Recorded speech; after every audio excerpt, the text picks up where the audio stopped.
Very influential. Peter was an incredible CEO. He got things done. There was a little cartel in those days. There was Ken Arthurson, Peter Moore, there was Donahue from South. They were all sort of, you know, a lot of people thought that they actually ran the ARL, and they probably did. There's the Peponis record, success rate of 51.7 from 22 games. You mentioned by the stage you're playing hooker, and I mean this with the greatest of respect, but hooking, especially in the 70s and 80s, wasn't really a gentleman's position. And in that era, it was quite brutal. It can be very violent and really outright thuggery. There was all in brawls, there was spear tackles, there's eye gouging, elbows, knees. How did you survive? Well, there was all of that, and I had a couple of good front rowers, and you needed that because you had to have your arms over the top. You weren't allowed to have a loose arm. That was a penalty. You know, you had to protect yourself, and if you couldn't because you had your arms over your front rower's head, you had to rely on your front rower and second rower to start throwing a few punches. If you yelled out and said, "I'm getting gouged," that front rower was responsible, and if he didn't respond, he wouldn't be there. Was that just commonplace practice in Australia? Absolutely.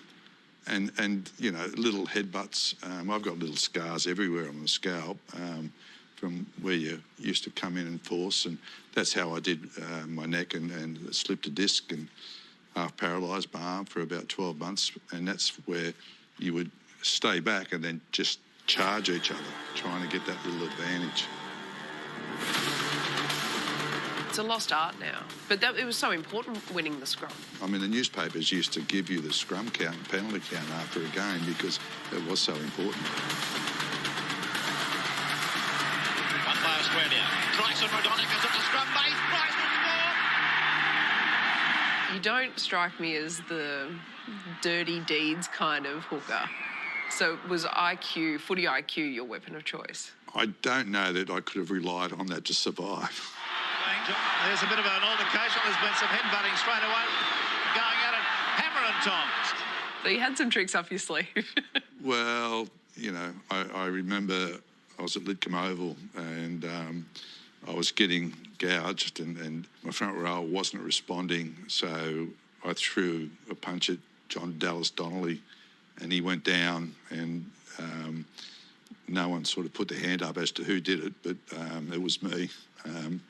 Because it was that or get your eyes gouged out, you know.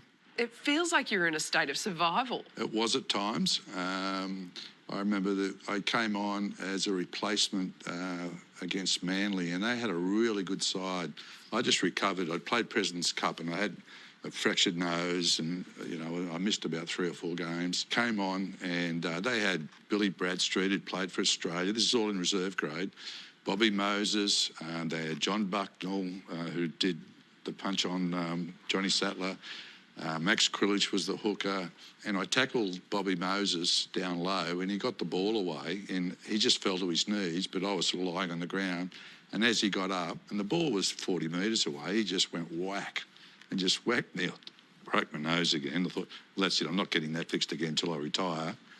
And for no reason except the fact that I actually tackled him. And that's what you had to do. You passed the ball. You had to cover up. You had to watch out for the elbows. You know, it was at times a dirty game. And if you remember, you know, it was cleaned up sort of quite a few years later where certain players got 18 months suspension for gouging and fighting and breaking people's jaws. Famous at dummy half to Steve Mortimer, back to Robinson. And as usual, the crowd roars when Robinson gets his hands to the ball. And Donnelly has been sent off. Yeah, it got cleaned up, and rightly so. It needed to get cleaned up. To Beaton. Beaton will be there. He'll score. 1974, you go all the way through to the grand final at the SCG. You're up against East Roosters side, and they've got immortals. They've got Arthur Beetson's their skipper. They've got Ron Curt, Russell Fairfax, and this is the team that Jack built. And Arthur Beetson in particular was just such a good player. I mean, you'd go low and tackle him, and he'd just part his legs like that and offload. And Fairfax used to just run off him all the time. Russell just used to run off him. That goes down as a crowning moment. You know, he's chaired off the SCG. Yeah. What was it like to be on the other side of history? It was all new to me. And I guess I was more disappointed in losing the 79 grand final than I was in the 74 grand final. What was building through the Bulldogs through the 70s? And you had that incredible sets of brothers, the Mortimers and the Hughes, to have that influence, have that connection. A lot of those guys were juniors as well. You know, we had the Stan Cutlers, we had the Stephen Folkes, as you said, the Hughes brothers, the Mortimer brothers. So 2 lots of 3 brothers in a grand final. I don't think I've seen that anywhere or will ever see it again. But there is instinct because you grow up, you're playing in the backyard. You know, we used to play when we were kids, and then we'd get home from a game of footy and then we'd go down the park and play another game of footy. Yeah, for 2 or 3 hours. I mean, that's what you did. Beautiful football again with Mark Hughes involved. Chris Mortimer back to Mark Hughes there. They're toying with Manly. Look at Anderson coming up the sideline. He comes back in field, sprinting for the line. It's back inside the Cutler. Oh, it's a gem of a try. They've done it again. We'll call the entertainers, and rightly so. We had a small pack of forwards, but a very good back line. And I think we had to be the entertainers because we didn't have the power or the strength to go up through the middle, so we ran them around a bit. Steve Mortimer. Across the field, and then to Folkes. And Folkes throws the dummy. And is out of a tackle. Back to Chris Anderson. Across to Peponis. A quick ball to Robinson. Has Gary Hughes on the left. On the inside, Cutler. Gave it to Gary Hughes, who went around to the inside. And then he flings the ball across to Steve Mortimer, who's inside the 22. Canterbury just keeping this ball going. Mark Hughes, Jeff Robinson on the inside. Brentnell to Robinson. Robinson, can he get the ball away? Yes, he does, to Chris Anderson. Oh, what a try! You had that finesse. What kind of show were you putting on every week for everyone to fall in love with this incarnation of the Bulldogs? We had nothing to lose, and I'll go to the grand final. We were playing St George in '79, and we were down a couple of tries at half-time. We went in the dressing shed, and Ted Glossop, our coach, all he said to us was, forget that half, go out and enjoy yourselves. Not everyone gets to play a grand final. Go out and have fun. And we did. The 79 loss, do you think that internally there was the pressure and the drive to bring a premiership to the Bulldogs? Was that building? Absolutely. I mean, we hadn't won a premiership for something like 35 years. And in '79, we lost both the reserve grade and the first grade grand final, both of them. And so, yeah, there was that sort of pressure. But we redeemed ourselves because in 1980 we won both the reserve grade and the first grade grand final. You've said that 1980 is your proudest moment. Why is that? Well, it was my 3rd grand final. It was probably now or never. And people often ask me, you know, what was, you know, the most important or proudest thing, you know, you did. And I played for Australia and I captained Australia, and that is amazing. But a lot of that is an individual achievement. Winning a grand final with guys you played Jersey Flag, SG Ball, President's Cup, played against them when you were 10 and 11 years old. It was a team achievement, and I think I've always cherished that more because it was with other people that you grew up with. And the Gilton and Shield, a heavy object, but one which these players will carry with great pride. They were described as a bunch of truck drivers, salesmen, school teachers, plumbers, captained by a GP that immortalised themselves in rugby league folklore. We knew each other for so long, and that made a big difference, you know. And I think that's what brought us to win that game. Stevie Gearin, you know, won a Mazda RX-7 for scoring that try. Still holds up. It was the clutch. I mean, as soon as that was scored, I knew we had the grand final. And being chaired off in a grand final as the winning captain? Fond memories, very fond memories. Training, and we'd all leave. Ted and I would sit beside the car for an hour talking football. You know, he was a principal, a school principal, so he's used to working with people and that are younger than him. He was just a really nice person. I'd like to thank Ted Glossop for his great work, and if he's not coaching the year, I don't know what. How were the celebrations after 1980? It was amazing. I've never seen anything like it. I actually went home because Mum used to live and Dad at near Belmore Sports Ground, just to have an hour's relax before I went to the club. And when I got to the club, I couldn't get in because it was there were people everywhere. And someone decided to pick me up and people then ushered me up the stairs. Oh, you crowd surfed up the stairs? I crowd surfed from the entrance all the way to the stairs, up the stairs and into the auditorium where it was all happening. And last but not least, I'd like to thank all of our supporters who stuck by us. They were there last year. Many years ago. Captain and first Canterbury player ever to captain the Australian team, our own George Peponis. In 79, when you took over from Bob Fulton as the Australian captain, why was that such a historic moment? Well, I was the first Canterbury junior to captain Australia while still playing for Canterbury. Peponis to Rogers. Rogers still going. On to Peponis again. Around the corner to Basted. Basted looks free second and scores again. I look back and that's an achievement, but at the time it really wasn't. Although my focus was to play for Australia and the captaincy was a bonus, a big bonus. But what I've always said is that if you're captain of any Australian team, you not only represent your country on the field, you're a representative off the field as well. I still remember when I got the captaincy for Canterbury, there was a chief selector, an ex-football player called Ray Gartner, and he said, I know you can do better than you're doing, and I think the captaincy will make you do that. And he was right. It's a good answer. Yeah. And I saw an old interview you did with Ken Sutcliffe on Wild World of Sports, and you were a practising GP at this time. And you made it very clear that football wasn't going to be forever. Football was part-time, but I took a lot of time off. I was an intern and resident at Concord Hospital, and in 78 I went on that kangaroo tour for 7 or 8 weeks, and when I came back I was actually told that we've allowed you to do this for 2 years, but you cannot keep doing this.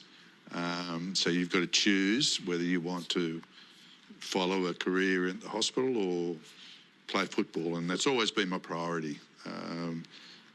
I mean, I love my football, but it wasn't going to put food on the table for the rest of my life. When you look back at your class from 80, that premiership winning class, and Steve Folkes and Jeff Robinson and some others are struggling, do you apply a medical lens to the long-term effects of rugby league, and how do you separate the two? I don't think you can separate the two.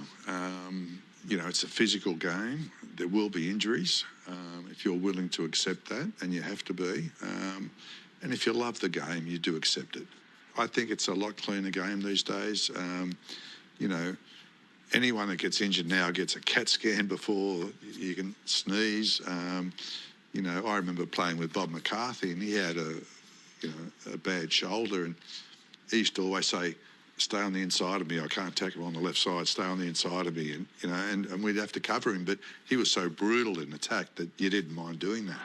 Peponis works the wide blind side. Out to Charlton. To Gary Hughes. McCarthy spinning for the line. He's through. Easy. And even in retirement, you stayed connected to the game. I imagine you still have a deep love of the game. The NRL Drugs Tribunal sounds fascinating. What was your work on that, and what were you looking for? Were you looking for recreational drugs? Were you looking for steroids, performance-enhancing drugs? When it started, we were looking for everything, right? You would have found it. We were given 2-year sentences to people that had marijuana in the system. Wow. Right? And you'd be surprised what stories they come up with. I was going to say, what excuses did you hear? You know, the guy at the gym said it was just vitamins, you know, and they were shooting me up with vitamins. I didn't know it was anabolic steroids. And after the game, I was in the garage celebrating with all my friends and family, and a couple of them were smoking. I wasn't. I was just near passively. I was passively smoking. Okay, you know. yeah. I mean, the stories were unbelievable. It would have been a fascinating time to see that part. Well, it was sort of, you were sort of treading water that no one had treaded before. Yeah. So it's come a long way. And you were called back into the Bulldogs at a really critical point for the club. This announcement by Interim Chief Executive Steve Mortimer last night. Members of the club's Finance Committee and Retention Committee resign their positions. This was after the 2002 salary cap, and it was treated with the harshest possible penalty. The National Rugby League has resolved to issue the Bulldogs with a breach notice, withdrawing 37 NRL competition points from its 2002 season tally and fining the club $500,000. it came out on the Monday, and I was rung by Gary Hughes, who was the football manager at the time, and said, the whole board's been sacked. Would you be interested in coming on board as chairman? And I said, well, I'll think about it. And then Steve Mortimer was appointed CEO on the Wednesday, and then also rang me and said the same thing. And I said, I'll give it consideration. Anyway, on Friday, I went up to the Blue Mountains at Lilienfels for a medical conference. And I was lying in bed watching the late news. And there on the late news was Steve Mortimer standing in front of Canterbury Leagues Club going, I've sacked the whole board and I've appointed George Peponis as chairman of the Bulldogs. Just announcing it. What was the first thing you needed to do by the time you got in there and to get the club back on track? So we had to sit down with every player and his agent and renegotiate their contracts. And that's why at the end of 2004, we lost, our captain, Steve Price, Jonathan Thurston. We had Braithen Astor on for another couple of years at probably big money. Our bench in 2004, when we beat the Roosters, was Jonathan Thurston, Sonny Bill Williams, Roy Osatasi. That was our bench. Yeah. How challenging was it from an administration point of view, but also from a friendship point of view when you had Steve Mortimer and Gary Hughes and you had to make really tough decisions around their tenure at the club? That was a tough time, and you're referring to Coffs Harbour, obviously, and that was 2 years later. That was a bit of an initiation, in the first 2 years of my time there. And for 3 months, we all had our phones tapped. I had my phone tapped at the surgery. Some decisions had to be made. We were losing sponsors. We lost our short sponsor. We lost our sleeve sponsor. That wasn't the main reason, but things happened that, I wish wouldn't have happened. And it's left a little bit of a legacy there and ruined some friendships. But if you're given a position to lead, whether it's a political, sport, anything, if you're not prepared to make the tough decisions that you think are right at the time, then you shouldn't be there. So I'll leave it at that, if that's okay. Are you proud of how far the club has come when you look at your whole life spent loving the blue and white of the Bulldogs? Yeah, they've turned the corner, and I think I'm very proud of the club where they're heading. I think they're in a good position at the moment. It's going to take a little bit of time, but I think they're headed in the right direction. Well, George Peponis, forever proud to be a Bulldog. Thank you so much for joining us. Thank you.